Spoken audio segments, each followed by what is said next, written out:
semua bisa masuk politik sebenarnya. Jadi tidak hanya harus nyalek, tidak harus kaya, tidak harus punya segala hal harta baru bisa masuk politik. Bukan seperti itu sih sebenarnya konsepnya. Jadi pesan-pesan untuk anak-anak muda, jangan takut berpolitik. Politik ditakuti karena politik itu salah gunakan.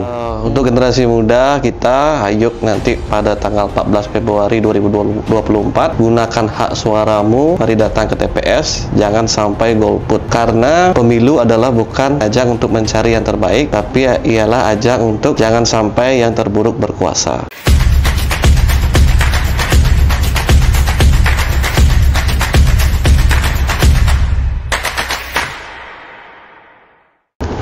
Kembali lagi di channel YouTube Hanura Bali Official. Hari ini kita kembali lagi bersama dua tokoh muda Partai Hanura ya, yang juga calon anggota legislatif atau caleg di pemilu 2024. Di sebelah kiri saya ada anak muda Kadek Satria Dwi Pranayoga ya, yang akrab disapa Yoga. Swastiastu Yoga. Swastiastu Bliwit. Ya, beliau adalah Ketua DPC Partai Hanura Gianyar dan juga caleg di DPRD Gianyar, benar nggak? Benar. Ya. Di sebelahnya ada IGD Bayu Krisna Aribawa. Ini yang luar biasa. Anak muda sudah berani tarung ke Senayan. Ya. Caleg DPR RI dari Partai Hanura Dapil Bali. Om Swastiastu. Bayu nggih. Ya. Ini kita sharing-sharing ya. Ini saya hari ini dapat energi yang positif gitu ya. Berada di samping anak-anak muda yang luar biasa, anak-anak muda Bali yang hebat, yang berani juga mendongkrak atau mendobrak stigma-stigma atau anggapan-anggapan miring atau mungkin cibiran kepada anak-anak muda gitu kan. Kalau politisi senior di partai sebelah ada yang mengatakan bahwa anak ingusan. Nah, ini kan kita mungkin bukan anak ingusan gitu ya. Betul. Kita ini bukan anak bawang, tapi anak muda itu bisa memberikan perubahan. Nah, saya sedikit ingin berbagi cerita Yoga sama Bayu ya, ingin berbagi cerita begitu. Kenapa sih terjun ke politik gitu? Kenapa anak muda berani terjun ke politik, dan juga kenapa juga pilihannya Hanura? Mungkin dari Yoga dulu selaku Ketua DPC Hanura Gianyar ya. Siap. Caleg di DPRD Gianyar. Nanti Bayu ya. Ini kan Bayu juga menarik karena harus tarung ke DPR RI gitu. Betul. Ya, silakan dulu Yoga. Siap. Makasih Bliwit. Mungkin bawa energi awet muda sekarang loh ya. Ya harus energi. Berapapun umurnya kita harus muda. Betul, gitu. Spiritnya muda. Benar. Nah, mungkin saya ingin sedikit bercerita Bliwit ya. Kenapa sih saya bisa berkecimpung masuk di dalam dunia politik? Satu sisi yang pertama, dari SMP dan SMA pun saya sudah mulai memang hobi yang namanya berorganisasi, Bli. Nah, kita hobi berorganisasi. Di SMP saya jadi wakil ketua 1 OSIS SMP 10 Denpasar. SMA saya jadi wakil ketua OSIS juga di SMA 1 Denpasar. Nah, setelah itu sempat vakum di mahasiswa, ikut organisasi. Nah, setelah itu baru saya mulai di dunia politik, ikut berorganisasi. Kenapa saya tahun berapa itu yang pertama kali masuk ke politik? Kalau nggak salah tahun 2016, Bli. Hampir 7 tahun lalu ya? 7 tahun yang lalu. Nah, kenapa saya bisa berkecimpung, Bli, masuk di dalam dunia politik? Yang pertama, saya sangat cinta sekali yang namanya sama daerah saya, yaitu khususnya Kabupaten Gianyar. Asli Gianyar ya? Asli Gianyar, Kecamatan Blabatu. Saya ingin melakukan sesuatu, memberikan sesuatu perubahan yang positif untuk daerah saya tercinta itu awalnya. Tapi setelah berjalannya waktu, saya rasa kalau kita hanya diam, berdiri di luar suatu yang namanya lingkaran, lingkaran politik, kok rasanya kita nggak bisa ngelakuin apa-apa gitu. Ya, ibaratnya mungkin ini kayak penonton bola ya. Kita gregetan pengen main, kita bisa hanya sorak-sorak dari luar gitu. Kita hanya bisa sorak-sorak aja. Padahal kita pengen jadi striker, pengen cetak gol gitu kan. Habis itu cerita sama teman, diskusi, kok gimana ya caranya? Kok kayaknya nggak seru sekali jadi penonton loh di daerah kita itu loh. Aku pinginnya ngasih suatu perubahan. Nah, habis itu kita diskusi, wah harus masuk jalur politik. Akhirnya saya meyakinkan diri, oke deh, saya harus masuk ke partai politik berarti. Partai politik, saya lihat partai politik. Nah, kebetulan kawan saya memang ada di dalam Partai Hanura. Ada teman gitu ya? Ada teman di Partai Hanura. Nah, setelah itu saya mulai diskusi, saya tanya-tanya, kepo-kepoin, seperti apa sih di Hanura itu. Nah, kebetulan di sana saya lihat tidak menutup pintu kepada generasi muda kita yang ingin gabung ke partai politik. Ya, memberi ruang lah. Memberi ruang pada generasi muda untuk berpolitik di sana di partai itu. Akhirnya saya juga diskusi sama orang tua, akhirnya ya udah fix saya masuk di Partai Hanura. Dan bagusnya di Hanura, kita waktu itu masih ya anggap dah masih muda lah, kita nggak tahu tentang politik, tapi kita diberikan suatu kapasitas kita seperti kita diberikan bukannya sebagai anggota sorak-sorak di partai. Ya, waktu itu saya awalnya masuk di Lasmura, saya waktu itu menjadi wakil sekretaris di awal karir politik saya ya. Setelah jadi wakil sekretaris, naik langsung ke jadi pengurus DPD. Saya sempat jadi pengurus DPD, jadi wakil ketua di Bapilu kemarin, di provinsi DPD juga. Nah, di sini juga terakhir saya sangat berterima kasih sekali pada Partai Hanura karena apa? Kalau saya lihat mungkin di Bali khususnya saya ketua DPC paling muda dikasih suatu jabatan, suatu penghargaan, suatu tanggung jawab yang diberikan kepada saya dalam artian generasi muda masih bisa berkreasi di Partai Hanura seperti itu. Sehingga memang saya benar-benar pegang betul sekali sampai saat ini saya bisa menjadi ketua DPC Partai Hanura. Ini juga sebagai bukti untuk generasi muda kita, walaupun umur boleh muda, tapi kita bisa juga loh. Inilah bukti kita di Hanura. Yang penting ada keinginan, motivasi belajar, spirit dan daya juang untuk melaksanakan tanggung jawab kan begitu. Ya, saya ke Bayu dulu. Pertanyaan sama Bayu. Karena ini yang menarik juga sebenarnya, tapi nanti kita gali.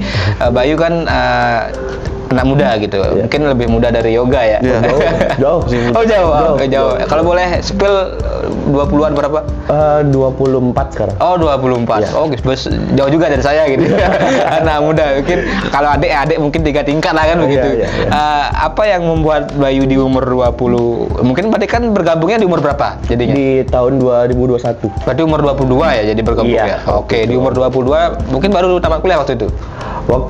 Itu masih kuliah. Akan mau kuliah. Baru saya sempat gap year selama 4 tahun karena lulus SMK langsung kerja. Oke. Nah, kenapa tertarik ke politik dan apa mungkin yang Bayu lihat lah di politik ini sehingga tertarik? Karena kan kayaknya di usia 20-an itu masih seneng-seneng gitu ya. Ini udah mikirin masalah negara gitu, udah mikir politik. Ini berat sekali kayaknya nanti. Gimana ini? Kalau dari Bayu sendiri itu hampir sama seperti beliau guys, suka berorganisasi juga. Kebetulan di SMP ikut OSIS juga, di SMK sempat skip ikut organisasi karena ingin mencari jati diri sebenarnya. Betul. Masuk ke kampus, ikut organisasi badan eksekutif mahasiswa, sempat jadi aktivis juga lah. Berarti sekarang masih kuliah? Sebenarnya masih kuliah udah gitu. Di jurusan apa? Di manajemen. Ya sebenarnya pengen nyari hukum, cuma saya rasa sambil belajar bisa lah gitu. Nah lanjutkan itu, lalu akhirnya waktu itu saya buat event di Sintru Coffee kalau nggak salah waktu itu. Kebetulan temannya beliau juga. Kita satu kepanitiaan, terus dia manggil saya pas saya lagi santai, dia bilang, Bayu di sini sebentar. Soalnya kan teman-teman tahu kok suka saya mendiskusikan tentang politik, apalagi waktu itu COVID lagi booming-boomingnya. Seperti itu. Jadi sempat diceritakan mau nggak masuk partai politiknya di Hanura. Akhirnya langsung ada meeting, dipertemukan sama Bioga waktu itu di suatu rumah makan kalau salah dianya. Sintru juga enggak di dekat rumahnya Pak Ketua di Bogasari gitu ya. Iya, dekat sana. Nah, dekat sana itu kebetulan ada meeting juga sama Pak Ketua juga. Ditanya-tanya sama Bioga, kenapa mau ikut partai politik? Ya karena ingin berekspresi lah di sana bahwa kita yang muda juga bisa untuk terjun ke politik seperti walaupun waktu itu semua lagi kosong sekali, memori tentang politik lagi kosong. Saya mencoba untuk memulai dari sana, memulai dari bapaknya langsung seperti itu ya, yang udah melentang seperti itu. Jadi di sana 2021 itu masuk ke Hanura, dan juga saya juga melihat Yang saya lihat itu, yang saya interest masuk ke Hanura itu karena mungkin dari slogannya hati nurani gitu ya. Karena apa-apa memang harus menggunakan nurani gitu ya. Jadi berpolitik pun kita harus menggunakan nurani juga seperti itu. Dan juga waktu itu sempat ditelepon sama beliau juga terkait pencalonan itu yang bikin saya lumayan kaget juga. Ditelepon habis kita dicat bahwasannya saya ingin dicalonkan sebagai caleg DPR RI seperti itu. Mungkin saya belum ngecek data ya, tapi kemungkinan Bayu ini salah satu atau mungkin yang termuda atau mungkin salah satu yang caleg DPR RI termuda dari Bali, asumsi saya, karena yang lain-lain mungkin ada yang di bawah 30, tapi kalau 24 kayaknya Bayu belum gitu. belum. Bisa jadi Bayu yang termuda, nanti kita cek lah datanya di KPU. Karena kan memang mungkin beliau sudah mempercayakan sama saya, begitu saya harus bisa menjawab kepercayaan tersebut begitu ya. Memang bahwasannya mungkin Partai Persatuan melihat anak muda ini sebiji jagung. Kita boleh sebiji jagung karena memang faktanya kita baru terjun. Umur boleh sebiji jagung, tapi mental jangan. Seperti itu. Kalau dari saya seperti itu sih. Makanya sempat dulu sebelum saya masuk DPC sempat diinfokan beliau untuk menjadi kaderisasi apa gitu ya. Terus saya bilang kok terlalu jauh kayaknya posisinya itu gitu. Saya takut nggak bisa mengembang. Akhirnya bertahap dulu. Akhirnya beliau langsung. Ya waktu itu. Besok beliau mau nggak masuk DPC ya, jadi saya kan sekarang bendahara di DPC beliau di sanalah kita berkembang teman. Berkembang sampai menerima kepercayaan untuk ke DPR RI gitu. Nanti kita akan gali lebih dalam. Saya ke Yoga dulu karena ini menarik juga. Begini, kalau kita bicara anak muda ini kan sebenarnya sangat seksi dalam konteks kepentingan politik. Belakangan ini partai-partai beramai-ramai mengklaim dirinya sebagai partai yang dekat dengan anak muda atau partai yang memberikan ruang kepada anak muda. Bahkan kalau kita bicara fakta jumlah pemilih sementara ini gitu ya, mungkin datanya nggak akan bergeser 50% lebih atau hampir 55 atau 56% pemilih kita itu usia pemilih muda, artinya berusia di bawah 40 tahun yang dikategorikan generasi Z dan generasi milenial. Nah, pandangan Yoga dan Bayu dulu, anak muda di politik itu apakah dia hanya bisa menjadi objek saja gitu, objek dari partai politik, objek pemilih, atau sebenarnya bisa mereka memberikan lebih ya, termasuk salah satu buktinya menjadi calon sendiri-sendiri, bukan menjadi penonton tapi menjadi pemain gitulah, apalagi bisa menjadi pemain inti kan begitu. Ya silakan tuh. Yoga. Kalau kita melihat kemarin kan memang banyak partai-partai politik yang mengklaimnya bahwa partai aku ini paling muda loh. Tapi kita bisa pastikan 98% pengurus DPC Gianyar itu generasi milenial. 30 tahun ke bawah, Pak. 30 ke bawah lah? Ya. Oke. Itu hampir semua loh. Hampir semua, kan saya bilang sekitar 90% itu udah semua orang-orang muda di dalam DPC Gianyar. DPC Gianyar itu yang pertama. Yang kedua mungkin kalau kita, inilah bukti juga, salah satu bukti kalau memang di Hanura itu memang benar-benar kita tuh generasi muda diberikan ruang untuk berkreasi, kita diberikan suatu ruang untuk membangun daerah kita. Nah, sebagai salah satu buktinya khususnya di Gianyar ya, pembuktiannya ya memang struktur pengurus kita memang generasi milenial rata-rata. Nah, yang kedua mungkin banyak kalau kita lihat generasi muda kita takut masuk dengan politik. Makanya saya sering mengajak teman-teman, khususnya kemarin saya juga dalam waktu pembentukan pengurus kemarin, saya selalu berdiskusi dengan teman-teman. Politik itu tidak harus nyaleg sebenarnya. Itu salah kaprahnya generasi kita sebagian besar. Dan mungkin juga ada anggapan berpolitik itu harus kaya dulu atau harus punya duit. Gaya politiknya masih gaya dulu kan. Gaya dulu, habis itu saya yuk ikut gabung partai politik, teman-teman sih aduh raga sih nyalak sih gitu. Jadi sehingga kita tuh ekstra menjelaskan dulu kalau partai politik kan bukan goalnya bukan nyalak sebenarnya. Sebenarnya nyalak itu bonus bagi saya. Nyalak itu bonus. Goal itu sebenarnya satu sisi kita bisa mengapresiasikan apa harapan kita lewat partai politik. Yang kedua juga kita punya banyak teman, Oke. kita punya banyak teman, kita punya banyak relasi, apalagi generasi muda yang punya berwirausaha kan banyak sekali sekarang. Nah, disinilah kita mencari relasi, disinilah kita mencari teman di partai politik ini. Nah, seperti itu sih yang selalu saya jelaskan kepada teman-teman.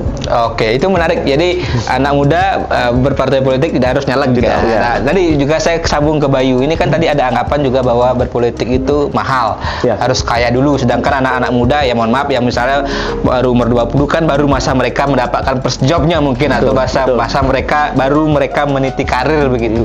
Ya boro-boro ngurus politik, mungkin kita harus ngurus perut dulu kan begitu, atau kita harus meniti karir dulu. Nah, Bayu seperti apa? Karena kan Bayu startingnya di umur 22 kalau nggak salah jadinya. Nah, 22 masuk politik itu kan umur yang relatif muda gitu. Tadi apa yang membuat Bayu berani, dan kemudian apa pesannya kepada anak muda bahwa tidak harus A, B, C, D gitu?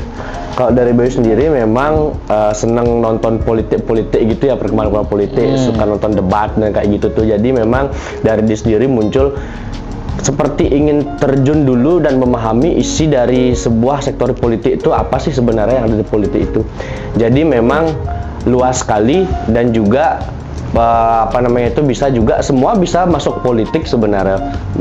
Jadi tidak hanya harus nyalek, tidak harus kaya, tidak harus punya segala hal harta baru bisa masuk politik. Bukan seperti itu sih sebenarnya konsepnya. Jadi kalau dari Bayu sendiri, pesan-pesan untuk anak-anak muda, jangan takut berpolitik dan jangan takut untuk ada hal-hal yang mungkin yang tidak mereka inginkan, karena mungkin mereka berasumsi bahwa politik ditakuti karena politik itu salah gunakan. Seperti itu, jadinya asumsi mereka untuk tidak masuk politik itu takut duluan dia. Oh, takut politik nih, saya nggak mau masuk politik karena politik itu gini-gini. Apakah politik semenyeramkan itu? Apakah politik seberat itu? Sejatinya jika dibenarkan atau tidak disalahgunakan, sebenarnya tidak seperti itu. Politik, anak muda takut politik karena politik tersebut disalahgunakan. Nah, tadi dalam konteks sebagai seorang caleg muda gitu ya, ini kan Bayu caleg muda, Yoga juga caleg muda. Mungkin Bayu pertama kali nyalek kan di 2024. Kalau Yoga pertama kali? Kedua kalinya. Oke. Artinya pengalaman pertama, dan atau bahasa saya mungkin cinta pertama, cinta kedua begitu. Nah, kira-kira apa sih optimisme atau apa yang menjadi modal seorang anak muda seperti Bayu dan Yoga bertarung di Pileg, dan mungkin juga ini memberikan gambaran kepada anak-anak muda lain ketika teman-teman ini harus berhadapan satu dengan petahana, kedua dengan caleg-caleg lain walaupun juga sama newcomers mungkin modal finansialnya lebih kuat, ketiga atau mungkin dia punya jaringan sosial yang lebih kuat misalnya, atau dia punya privilege misalnya anak pejabat. Nah, ini kan di Gianyar juga ada anak pejabat nih maju ke nyalek gitu kan, ke DPRD provinsi kan. Nah, ini menghadapi berbagai tantangan-tantangan seperti itu, Bayu seperti apa? Nanti baru ke saya ke Yoga. Kalau dari saya sendiri, optimisme saya ingin meningkatkan kembali kepercayaan anak-anak muda di politik. Seperti saya singgung sebelumnya, politik itu memang salah gunakan, tetapi saya bagaimana caranya menjelaskan lebih detail lagi kepada anak-anak muda dan masyarakat bahwasannya politik itu sangat-sangat diperlukan seperti itu untuk tatanan negara begitu bilangnya. Jadi meningkatkan rasa kepercayaan kepada masyarakat itu sangat diperlukan effort lah begitu. Entah itu effortnya bagaimana sudah saya atur seperti itu. Jadi memang masyarakat ini sudah hampir tidak percaya, apalagi kemarin ada isu COVID, pemerintah begini begitu. Jujur sebagai waktu itu detik-detik ingin masuk ke partai politik, saya mengkritisi pemerintah karena memang mungkin adanya kekeliruan ataupun apa yang maksudnya kesalahan-kesalahan yang perlu saya kritisi begitu. Saya kritisi tetapi dengan cara tetap yang sopan dan harus ada substansi yang jelas seperti itu. Kalau dari saya optimis ingin meningkatkan kepercayaan sih yang paling penting untuk anak-anak muda, untuk masyarakat secara luas bahwasanya politik itu sangat diperlukan, dan politik itu tidak hanya berlaku 5 tahun saja, politik itu berlaku seterusnya. Oke, tapi tadi pertanyaan saya ketika kita misalnya atau anak muda gitu, Bayu dan Yoga harus berkompetisi dengan kandidat lain. Yang tentu kan starting pointnya nggak sama nih. Ada yang petahana, ada yang newcomer, ada yang punya duit misalnya 10M itu, ada yang mungkin ratusan juta atau bahkan puluhan juta misalnya begitu.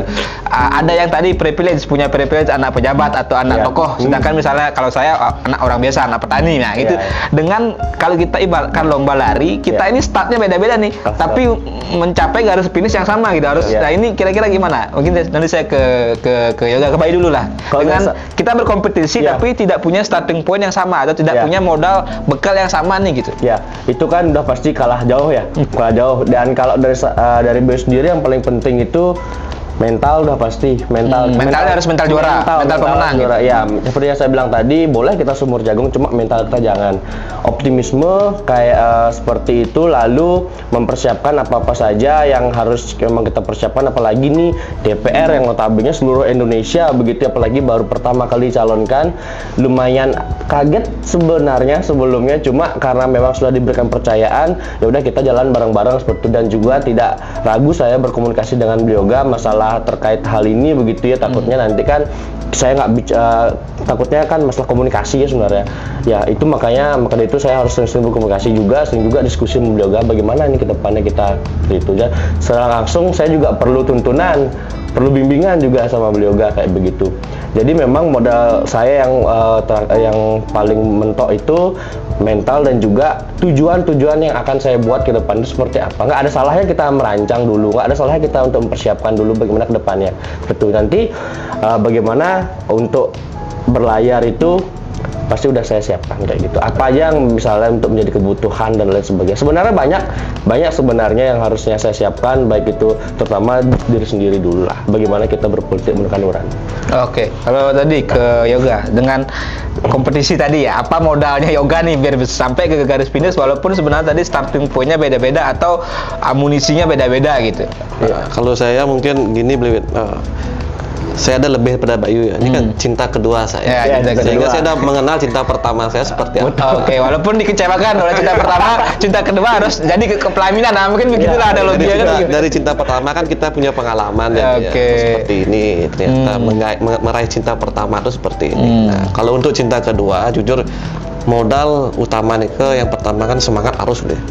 Semangat arus, keyakinan arus. Nah, mulailah kita, kalau saya pribadi ya, mulai memetakan lah, mulai memetakan seperti karakter pemilih kita. Setiap daerah kan beda-beda, mulai beda-beda kita memetakan karakter pemilih. Habis itu kita mulai berstrategi. Apalagi kalau kita memang ingin menyasar generasi muda.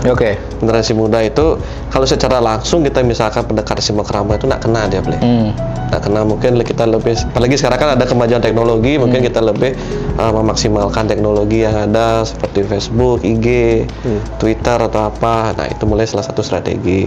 Nah cuma mungkin saya sedikit bercerita pengalaman cinta pertama itu memang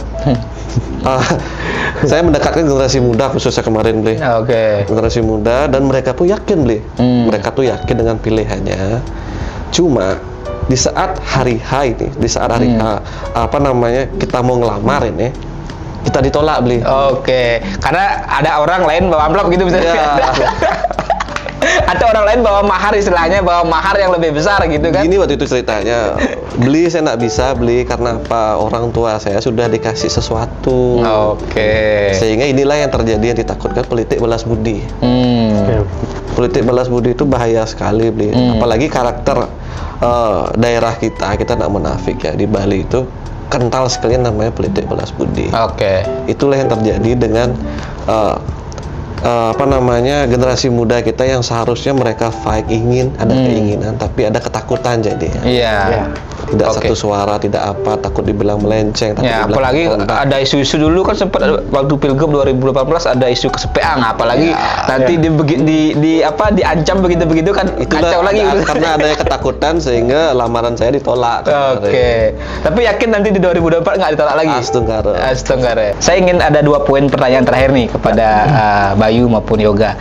Anak-anak muda gitu ya, caleg muda. Tadi modalnya sudah disampaikan, optimismenya sudah, tapi poin-poin saja apa yang ingin diperjuangkan, karena Bayu kan ke DPR RI ya, cakupannya begitu luas, apalagi nanti akan bersanding atau juga akan adu ide gagasan atau juga akan berinteraksi dengan politisi-politisi Senayan nasional gitu. Pimpinan-pimpinan partai mungkin juga. Apa yang ingin aspirasi dibawa dari Bali atau khususnya juga aspirasi anak-anak muda? Poin-poinnya saja. Kalau dari saya sendiri memang adanya lumayan banyak problematika yang ada di Bali saat itu ya. Jadi memang anak-anak muda seperti aktivis-aktivis itu kebanyakan kadang diignore oleh ke pemerintahan begitu ya. Di Bali mungkin mereka menganggap bahwa anak ini hanya ikut-ikutan saja, ada pergerakan semacam lainnya.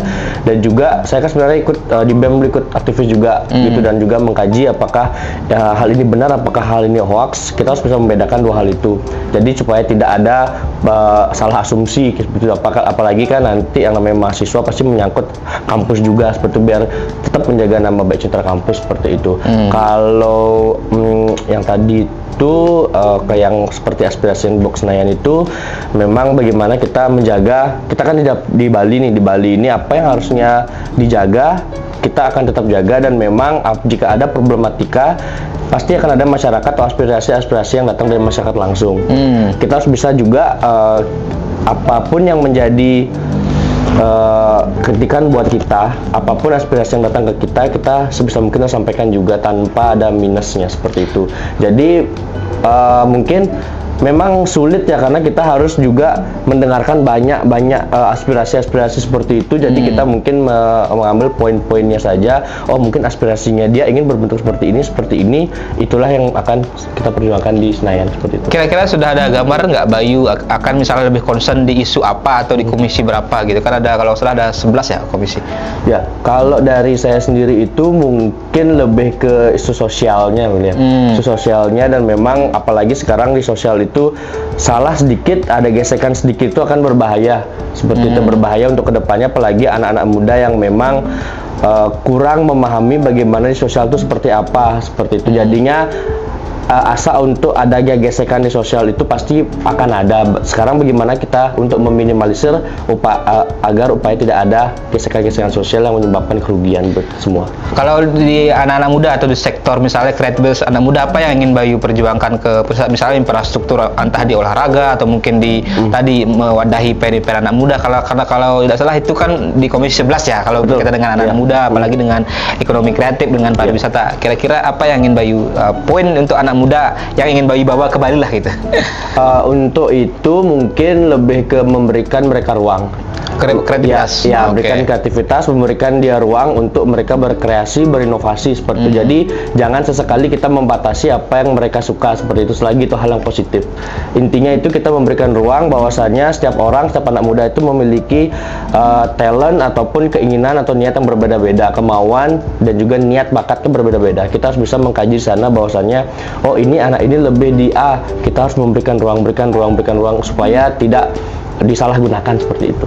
Oke, jelas. Anak muda jadi menjadi concern selain isu sosial. Mungkin bisa harapannya di Komisi 11, di Komisi 10 yang berkaitan dengan pariwisata anak-anak muda, maksud mungkin juga di sosial Komisi 9 kalau tidak salah gitu. Nah, kalau Bayu untuk di Yoga untuk di DPRD Gianyar, seperti apa yang ingin diperjuangkan, termasuk suara anak-anak muda, apa yang dibawa? Nah, kalau saya pribadi yang ingin saya perjuangkan, yang pertama seperti yang tadi di awal saya jelaskan, yaitu meningkatkan skill SDM masyarakat gitu.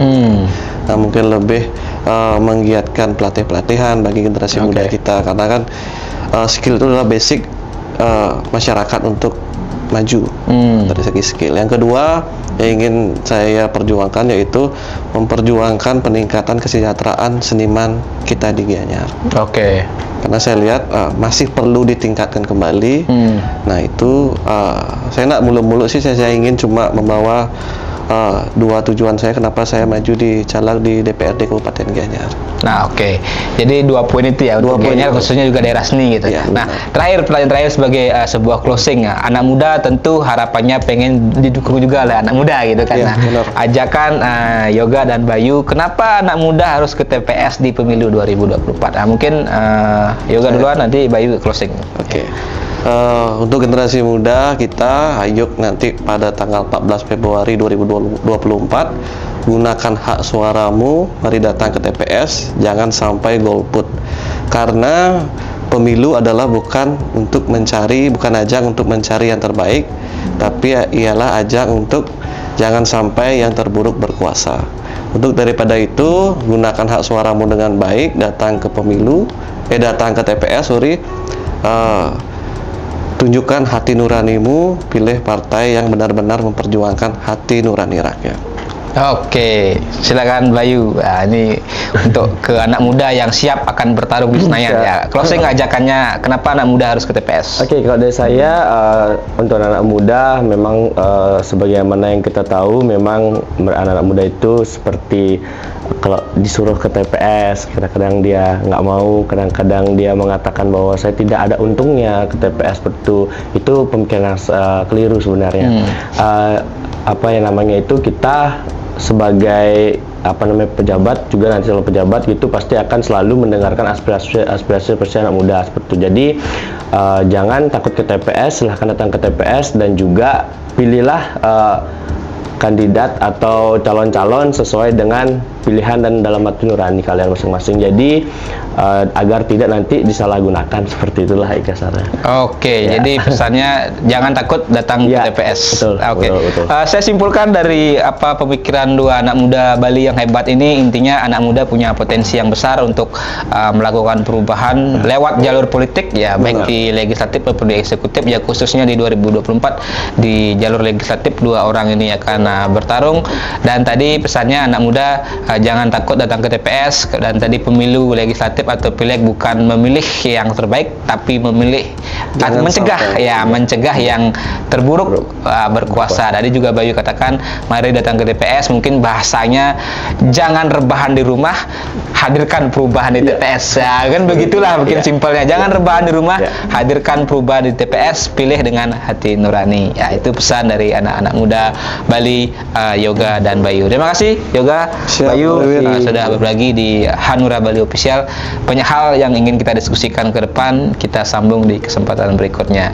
Salam hati nurani. Salam hati nurani.